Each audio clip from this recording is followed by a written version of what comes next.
Welcome back to Mindful Minutes.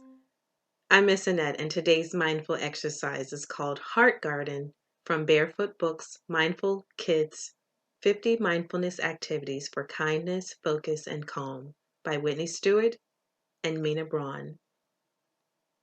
I want you to begin by sitting mindfully with your spine straight and your body relaxed.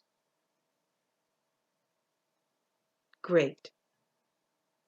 Now think of a word that makes you smile, like butterfly, rainbow, or watermelon.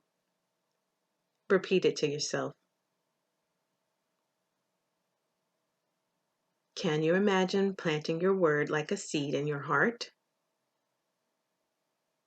Repeat your word and imagine watering the seed in your heart garden. Continue saying your word and imagine the seed opening and growing in your heart. What does it become?